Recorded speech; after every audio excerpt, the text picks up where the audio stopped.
ho aminareo anie ny fahasoavana sy ny fiadanana avy amin'Andriamanitra raintsika sy Jesosy Kristy Tompo. Amen. Dia hiara hisaotra sy hideran'Andriamanitra isika amin'ny fiarahantsika mamaky ny Apokalipsy 5:20 andininy 7 tapany B sy 4.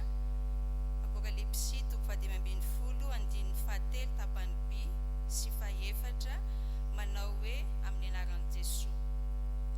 Lehibe sy mahatalanjona ny asanao Tompo, Andriamanitra tsy toa. Mahitsy sy marina ny lalanao ry mpanjaka mandrakizay.